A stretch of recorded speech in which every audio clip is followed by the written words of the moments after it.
ఎవరిని ప్రేమించుట? యేసయ్యను ప్రేమించుట. ఎవరు ఎంతమంది ప్రేమిస్తున్నారు యేసయ్యని? నిజంగా నిజంగా ప్రేమిస్తురా? చూద్దాం మీరు నిజంగా ప్రేమిస్తున్నారో లేదో. అయితే ఒక గ్రామంలో లక్కీ ఒక గ్రామంలో మనలాగా ఒక చర్చ్ ఉందంట. ఏముంది? చర్చిలో ఎవరు ఉంటారు?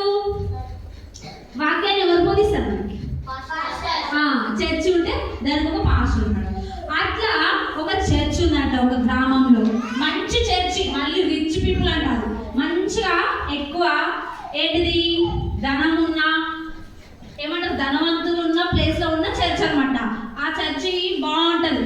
ఆ చర్చిలో ఒక పాస్టర్ ఉందంట. చాలా అది ఆదివారం అంట. ఆదివారం ఏం చేస్తారు?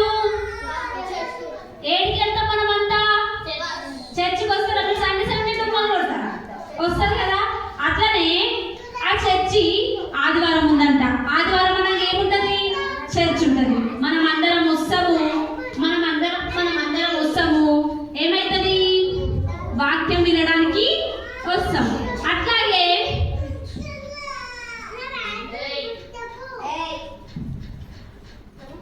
చర్చిలో పాస్టర్ ఉన్నాడు. అయితే చర్చి కింద ఏముంటది? మనం ఎట్లా వస్తాం? ఇప్పుడు నేనంటే దగ్గర ఉన్నాం కాబట్టి నడుచుకుంటూ వస్తాం. ఇప్పుడు మీరు స్కూల్ నుంచి కొందరు వస్తే ఎప్పుడు పైన వస్తారు? బండ్ల పైన, దేనిపైన అంటే దానిపైన వస్తారు. అట్లనే ఈ చర్చి కంటే ఆ కార్లలో, బండ్ల పైన అట్లా నడుచుకుంటా వస్తున్నారంట. అయితే కింద పార్కింగ్ చేసే వాళ్ళ చర్చ్ ఎట్లుందంట? కింద పార్కింగ్, పైన చర్చ్. అయితే కింద పార్కింగ్ చేసే ప్లేస్ లా ఒక వ్యక్తి కూర్చున్నాడంట. ఎవరు? ఒక వ్యక్తి మొత్తం జుట్టంతా వెరిగి ఏమంటారు మొత్తం గలీజ్గా, బట్టలు అన్ని చిరిగిపోయి ఏమంటారు స్మెల్ వస్తూ అట్లా కూర్చున్నాడంట ఒక వ్యక్తి. మీరు ఏం చేస్తారు అట్లా కూర్చుంటే? మళ్ళీ ఏడ కూర్చున్నాడంట ఆయన? చర్చి దగ్గర ఏవైతే బండ్లు పార్కింగ్ చేస్తారో అక్కడ కూర్చొని ఉన్నాడంట. చర్చి దగ్గర ఏంటిది మొత్తం మాసిపోయిన బట్టలు, జుట్టంతా మాసిపోయిన, పెద్ద పెద్ద వెంట్రుకలు, చినిపోయిన అంగి, మురికి బట్టలతోని కూర్చున్నాడంట గడ్డమంతా వెలుచుకొని ఆ వ్యక్తి. అయితే అక్కడ ఆదివారం కాబట్టి సంఘస్థులంతా ఏడికి వస్తున్నారంట? చర్చికి వస్తున్నారంట. చర్చికి వస్తున్నాడు. ఆయన చూసి చీ ఇతను ఎందుకు ఇక్కడ కూర్చున్నాడు, ఇది ఆదివారం రోజు పరిశుద్ధ దినం, ఈయనకి అసలు అర్హత లేదు అని అనుకుంటా తిట్టుకుంటా పోతున్నారంట. ఏడికి? చర్చిలకు. మరి మీరు సండే సండే చర్చికి వస్తుర్రా? అట్లా అయితే ఏమైందంటే ఒక ఆమె అంట, ఈయన ఇట్లా మురికి పట్టిన ఆయన ఈడ కూర్చున్నాడు వచ్చి. ఇలాంటి పని ఉండదు, పాట ఉండదు, ఎక్కడ కూర్చోవాలో తెలియదు, ఎక్కడ లేని మురుకులు ఏమంటారు ఎక్కడ కూర్చోవాలో తెలియక ఈడ చూస్తున్నాడు. చీచి అనుకుంటా తిట్టుకుంటా ఒక ఆమె చర్చి లోపలికి పోయిందంట. ఏమైపోయింది? చర్చిలోకి పోయింది. తర్వాత ఇంకొకరు కార్లో వస్తున్నారు. ఇంకొకరు వాళ్ళ డాడీ, వాళ్ళ మమ్మీ, ఒక పాప మీలాగా. వాళ్ళ డాడీ కడుతుంది. డాడీ ఆయన ఎవరు అంత గలీజ్గా ఉండు, చూడు మురికి బట్టలు ఎట్లా వేసుకున్నాడు, ఆయన ఎవరు ఇక్కడ ఎందుకు కూర్చున్నారు అనేసి అడుగుతుంది. ఆయన వాళ్ళ దగ్గరికి వెళ్ళొద్దు, వాళ్ళ దగ్గర స్మెల్ వస్తుంది, దూరం నుంచి వాళ్ళు అలాంటిలే, వాళ్ళకి ఎక్కడ కూర్చోరు పని లేదు, బాట లేదు, వాళ్ళు ఇక్కడనే కూర్చుంటారు, వాళ్ళ దగ్గరికి పోవద్దు అనేసి ఆయన కూడా వాళ్ళ పాప సర్ది చెప్పుకుంటా ఏమైపోయారు? చర్చి లోపలికి వెళ్ళిండ్రు. అయితే ఆ వ్యక్తి ఆన్నే కూర్చొని ఉన్నాడు. వస్తున్నారు, ఎవ్వరు కూడా ఆయనని పట్టించుకుంటలే. అందరూ హడావుడిగా తిట్టుకుంటూ ఎవ్వరు కూడా ఆయనని మెచ్చుకుంటలేరు, ఇది చేస్తలేరు, పాపం అని కూడా అంటలేరు. అందరు ఎక్కడ వెళ్ళిపోతున్నారు? ఎట్లా వెళ్ళిపోతున్నారు? చర్చిలోకి వెళ్ళిపోతున్నారు. చర్చిలోకి వెళ్ళిపోతే అక్కడ టీం నడిచింది, వర్షిప్ ఏమంటారు వాళ్ళు పాటలు పాడుతున్నారు. తర్వాత ఏమైంది? ఆరాధన క్రమం మొత్తం ప్రార్థనలు చేస్తున్నారు, మంచి చేస్తున్నారు, అంత భక్తిగా చేస్తున్నారు, పాటలు పాడుతున్నారు, వర్షిప్ చేస్తున్నారు, ఆరాధన అంతా అయిపోయింది. మొత్తం ఇక మొత్తం అయిపోయినాక ఎవరు చేయాలి? వాక్యం ఎవరు చెప్పాలి? పాస్టర్ గారు చెప్పాలి. పాస్టర్ గారు చెప్పాలంటే మొత్తం వాళ్ళు పాటలన్నీ వాడి కంప్లీట్ చేసి వాళ్ళు. ఇప్పుడు మనకి ఇదేంటిది? ఇక్కడ ఎవరు నిలబడతారు? ఇప్పుడు ఎవరు లేరు అక్కడ? పాస్టర్ గారు లేరు కదా. అట్లనే వాళ్ళు ఏం చేస్తున్నారు అంట, అక్కడ లైట్స్ ఆన్ చేయబడ్డాయంట. ఎవరి కోసం వెయిట్ చేస్తున్నారు?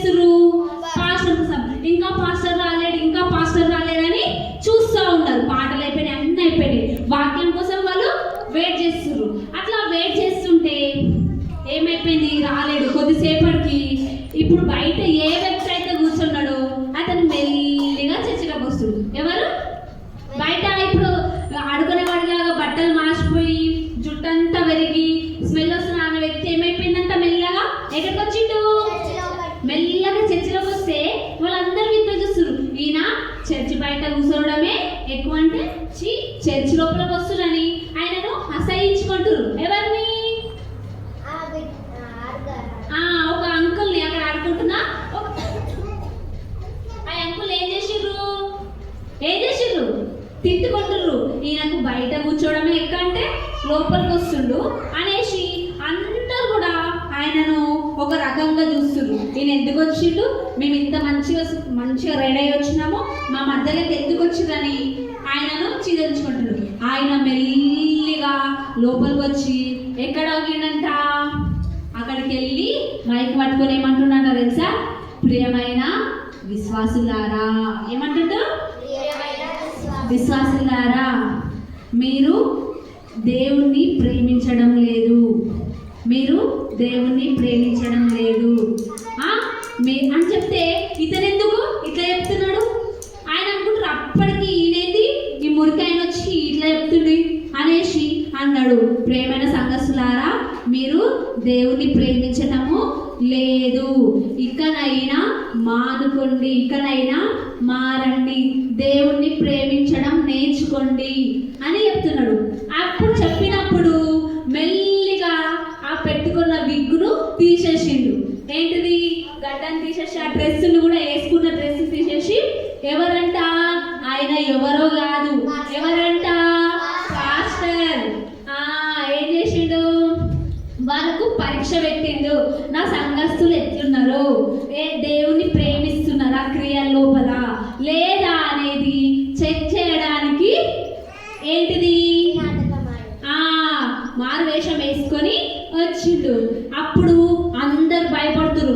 అమ్మా మేము ఇంత ఇది చేసినామా అంటే మా క్రియల్లో దేవుని ప్రేమించడం లేదు, ఓన్లీ భక్తి మాత్రమే ఉంది. దేవుని సన్నిధికి వెళ్తున్నామా అంటే వెళ్తున్నాము, మాటలు చదువుతున్నామా అంటే చదువుతున్నాము, వాక్యం చదువుతున్నామా అంటే చదువుతున్నాము.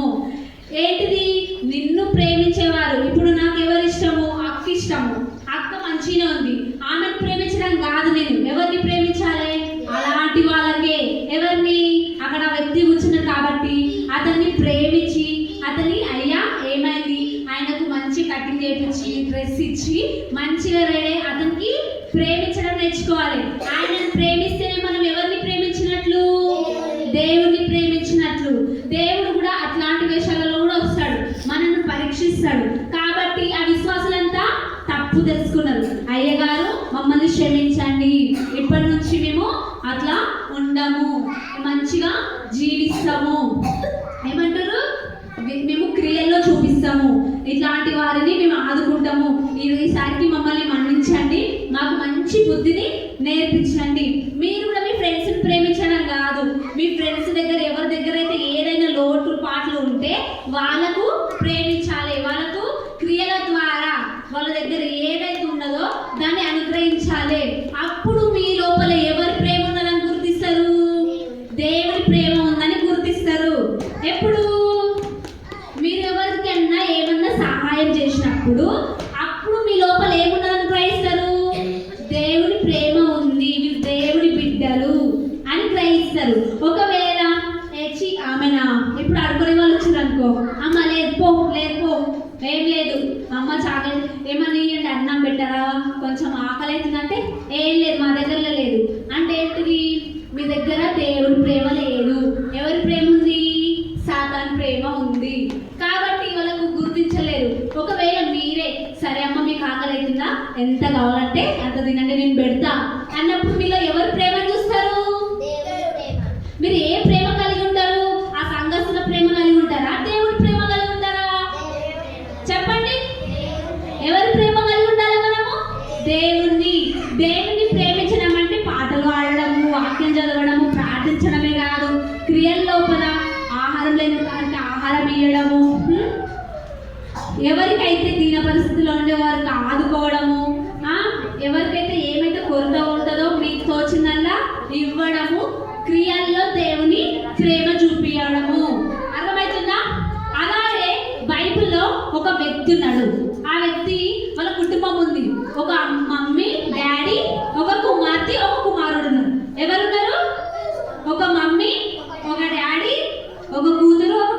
వాళ్ళు సంతోషంగా జీవిస్తున్నారు, వాళ్ళకి ఏ ప్రాబ్లమ్స్ లేవు, మంచిగా సంతోషంగా జీవిస్తున్నారు. అయితే ఒక రోజు ఏమైతుందంటే వాళ్ళ డాడీకి ఏమైంది వాళ్ళ డాడీకి ఈడొక చిన్నగా కురుపు అవుతుంది. ఏమైతుంది చెప్పండి అందరికి? ఏడైతుంది చెయ్యికి కురిపోయినప్పుడు ఆయన చాలా రోజులు చూస్తాడు. దానికి స్పర్శ ఉండదు, ఏముండదు, నొప్పి లేదు, ఏం లేదంట. పౌలు ఏమైంది? మంచి కూర్చొని ఫస్ట్ మీరు మంచి కూర్చొని కట్టేయండి. ఎవరెవరు ఉంటుందని చెప్పిన నీ బైబిల్ స్టోరీలో చెప్పు. పౌలు ఎవరెవరు ఉంటారు కథలా? మరి ఏమి వింటున్నావు? ఇదేనా దేవుడిని ప్రేమించడం అంటే? ఇదేనా నేర్చుకున్నది? మంచిగా సార్ ఎవరెవరు ఉంటారంట? మమ్మీ, డాడీ, వాళ్ళ డాడీకి ఏమవుతుందంట? చెయ్యి దానికి స్పర్శ ఉండదంట, ఏముండదంట. ఆ రోజులలో డాక్టర్ దగ్గరికి వెళ్ళాలంట. యాజకులు అంట దేవుని సన్నిధిలో ఉండే యాజకుల దగ్గరికి వెళ్ళి అదేంటిదో తెలుసుకుంటారంట. అయితే ఏమైందంట? ఆయనకు ఆ చిన్నగా కురిపోయింది, దానికి స్పర్శ లేదు, ఏమి లేదు. అయితే వాళ్ళ భార్య అన్నదంట, ఆ యాజకుల వాళ్ళ భార్య ఒకసారి వెళ్ళి అదేంటిదో యాజకుల దగ్గరికి వెళ్ళి చూయించుకోవచ్చు కదా అంటే సరే అని వెళ్ళిందంట భయంతో. ఆ యాజకుడు దాన్ని పరిశీలించి అది ఏమని చెప్పిందంట తెలుసా? కుష్ఠరోగము. ఏం రోగము? అది భయంకరమైన రోగం అన్నమాట. అది వచ్చింది అనుకో అప్పుడు చాలా బాధపడ్డాడంట. అయ్యో నాకు ఇది ఎందుకు వచ్చింది అనేసి బాధపడుకుంటూ వచ్చిందంట. వచ్చి కుష్ఠరోగం వచ్చిందని తెలిసిన తర్వాత ఏమైందంట? ఇంటికి వచ్చిందంట. వాళ్ళ భార్యకు పిల్లలకు చెప్తే చాలా ఏడ్చిందంట. ఎవరికైనా ఏదైనా అయిందనుకో మనకు బాధ అనిపిస్తుంది, అనిపించదా? ఎవరికైనా యాక్సిడెంట్ అయిందనుకో కానీ ఏమన్నా జ్వరం వచ్చిందనుకో మనకి ఎట్లుంటుంది? మన ఫ్యామిలీలో ఎవరికైనా అయితే పాపం మా ఫ్యామిలీ అంతా కూడా ఈయనకి ఏమొచ్చిందని అది మళ్ళీ ఒకసారి వస్తే పోయేది కాదు, జీవితాంతం చనిపోయేంత వరకు ఉంటుందంట. ఏంటిది? ఆ కుష్ఠరోగం. అది అసలు వస్తే అసలు మనుషులలో కూడా ఉండరు. వాళ్ళు ఎక్కడున్నారు తెలుసా? ఊరు బయట ఉండాలి. ఎక్కడుండాలి? అది ఎంత నరకం చెప్పండి. ఒక్కరోజు మనము ఒక్కరు ఉన్నాం అనుకో, మన ఫ్రెండ్స్ మాట్లాడలేకపోతేనే మీరు ఒక నలుగురిలో ఉంటారు. అప్పుడు మీరు ఒక్కరికి చేసారు అనుకో మీకు ఏమైతుంది? బాధ అనిపిస్తుంది ఒక్కటే రోజుకు. కానీ జీవితాంతం ఎక్కడ ఉండాలి? వాళ్ళు ఊరు బయట ఉండాలి. మళ్ళీ వాళ్ళు ఎవరితో మాట్లాడవద్దు. ఏదైందంట మళ్ళీ వాళ్ళు చుట్టంతా పెంచుకొని పూసుకొని మళ్ళీ తర్వాత పెదవి ఇట్లా పట్టుకొని నేను పాపిని, నేను అపవిత్రుడను అని చెప్పుకుంటూ తిరగాలంట. అంత పెద్ద శిక్ష. ఏంటిది? కుష్ఠరోగం. ఆ వ్యాధి వచ్చిందనుకో ఎవరితో మాట్లాడొద్దు, మళ్ళీ ఫ్యామిలీతో కలిసి కూడా ఉండొద్దు. ఇట్లాంటి రోగాలు వచ్చిన వాళ్ళందరూ కూడా ఎక్కడ ఉండాలి?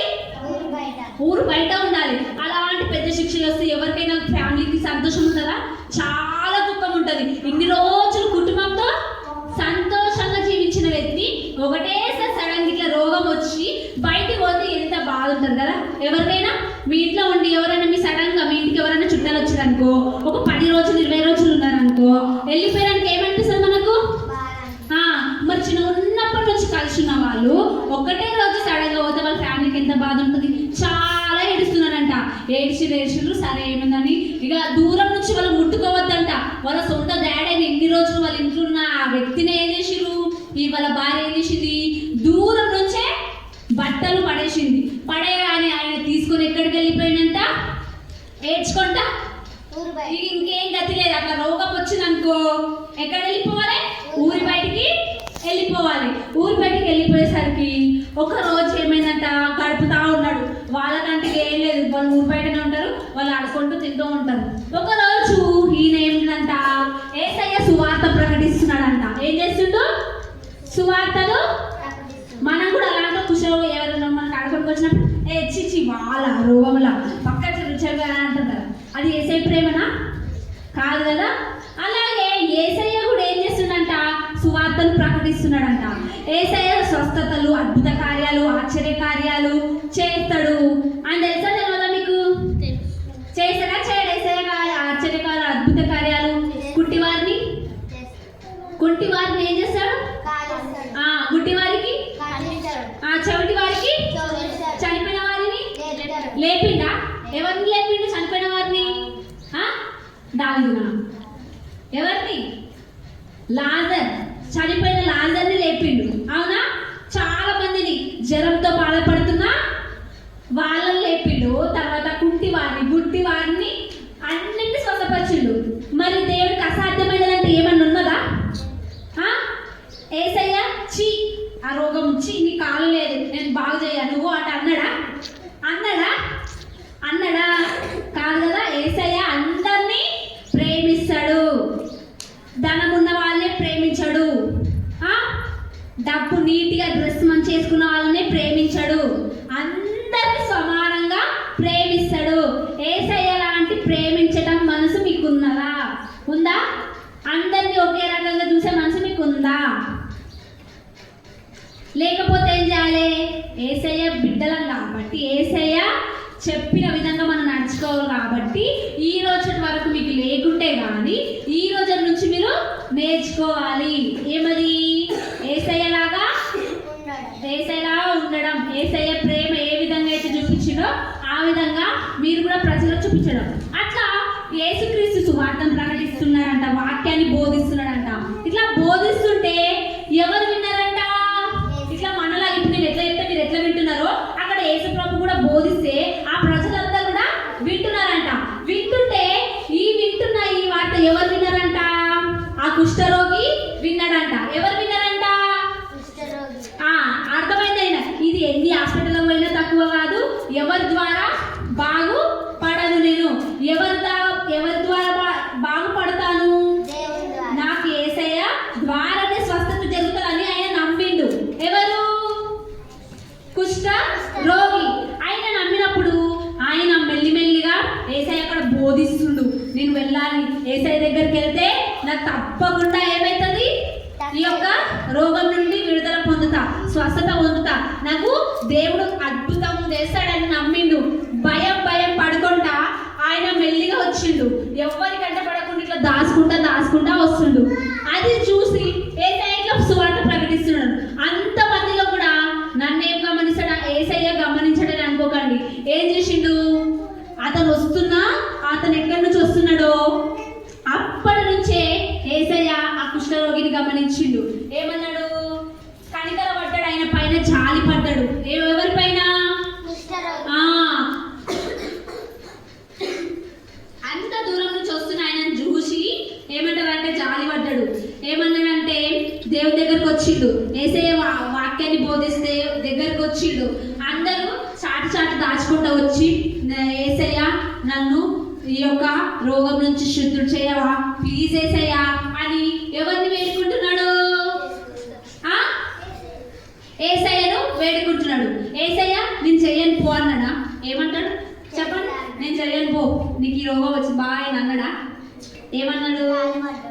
జాలి పడి యేసయ్య ప్రేమతో నాకు నువ్వు శుద్ధుడవు కమ్ము, నిన్ను స్వస్థపరుస్తున్నాను, నువ్వు ఎక్కడికి ఈ విషయము నేను నీకు శుద్ధుడు చేస్తున్నాను అనగానే శరీరం మొత్తము మంచిగా మారిపోయింది. ఆ రోగం అనేది పోయింది. మళ్ళీ ఎట్లా పాత జీవితంలో తను ఎంత సంతోషంగా సేమ్ అదే రీతిగా మళ్ళీ తన శరీరము అయిపోయింది. ఏమంటారు? ఎక్కడ వచ్చినాక ఆయనకు స్వస్థత అయింది? యేసయ్య ఎద్దకు వచ్చినాక స్వస్థత అయింది కదా. అది చనిపోయేంత వరకు పోని రోగం. కానీ ఆయన ఎవరిపైన విశ్వాసం ఉంచిండు? యేసయ్య పైన విశ్వాసం ఉంచిండు. యేసయ్య కనికరిస్తాడని నమ్మిండు. యేసయ్య ప్రేమిస్తాడని. అలాంటి వ్యక్తులు చాలా మంది ఉన్నారు. ఇప్పుడు కుష్ఠరోగులు వచ్చిన వాళ్ళందరూ ఎక్కడ ఉంటారని చెప్పినా నేను? ఊరు బయట. ఇప్పుడు ఆయనతో పాటు ఇంకా చాలా మంది ఉంటారు కదా. వాళ్ళందరూ రాలేకపోయారు. వాళ్ళు ఆ యొక్క శుద్ధి ఏంటిది స్వస్థతను పొందుకోలేకపోయారు. ఈ యొక్క వ్యక్తి వచ్చింది కాబట్టి ఏమైపోయింది? స్వస్థతను పొందుకున్నాడు. దేవుడు ఏమి చెప్పినట్టే స్వస్థత పొందుకున్నాం కదా, నువ్వు యాజకుడి దగ్గరికి వెళ్ళి నీకు అద్భుతం చేసిన విషయము ఎవ్వరికి చెప్పకన్నాడు. ఏమన్నాడు? నేను ఇప్పుడు నీకు స్వస్థపరిచిన కదా, నువ్వు ఎవ్వరికి చెప్పకుండా వెళ్ళి యాజకుడి దగ్గర పోయి బలి అర్పించి యాజకుని చెప్పి నువ్వు అక్కడ వెళ్ళి అర్పించి సమాధాన బలు అర్పించి నువ్వు నీ ఇంటికి వెళ్ళిపోయి ఎవ్వరికి చెప్పకన్నాడు. అయితే మనకి ఏదైనా అద్భుతం జరిగింది అనుకో, మనకి ఏదైనా 10,000 దొరికినాయి అనుకో, ఏమన్నా మీ ఫ్రెండ్స్ ఏమన్నా మీకు గిఫ్ట్ ఇచ్చారు అనుకో, మీరు ఎవ్వరు చెప్పకుండా ఉంటారా? ఏం చేస్తారు? చెప్పొద్దన్న పని ఏం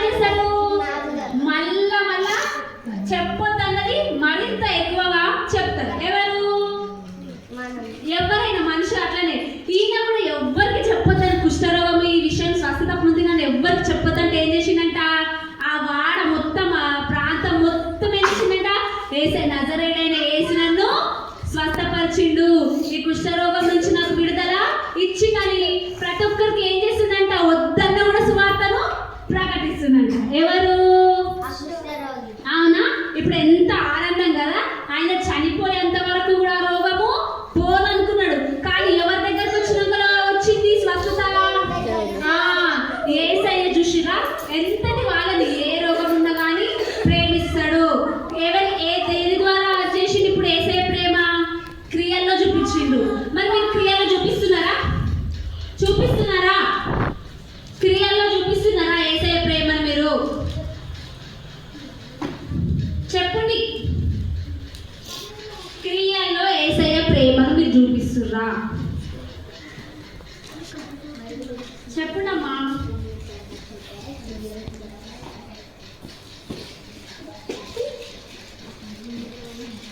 యేసయ్య అందరినీ ఒకే రీతిగా ప్రేమిస్తాడు. ఒకే రీతిగా ప్రేమించి యేసయ్య ప్రేమ ఏ విధంగా అయితే ఉందో ఆ ప్రేమను మనం కలిగి ఉండాలి. మీరు ప్రార్థన చేయాలి. ఏమని? యేసయ్య నువ్వు ఏ విధంగా అయితే జీవించావో మేము కూడా అట్లా జీవించాలి. నీ ప్రేమను కలిగి మేము జీవించాలి. నీ పోలికనే మేము నడుచుకోవాలి అని. ఎంతమంది నడుచుకుంటారు యేసయ్య ఏమంటారు? యేసయ్య లాగా ఎంతమంది చేస్తారు చెప్పండి? క్రియలో చూపిస్తారు. అందరినీ ఒక రీతిగా ప్రేమిస్తారా? మంచి ఫ్రెండ్ ఉన్నదని ఈమె మంచిగా ఉంటుంది, నీట్గా ఉంటుంది, ఈమె కంటే ఆమె దగ్గర ఏం లేదు, ఆమె ఏంటిది పేద ఆమె అని ఆమె ఒక్కొక్క తీరు చూస్తారా? అందరినీ సమానంగా చూడాలి. ఇది ప్రేమించుట, నిజమైన ప్రేమించుట. ఎవరిని? అందరినీ సమానంగా ప్రేమించినప్పుడు ఇతరుల్లో క్రియల ద్వారా మనం ఏం చేయాలి? ప్రేమను చూపించాలి.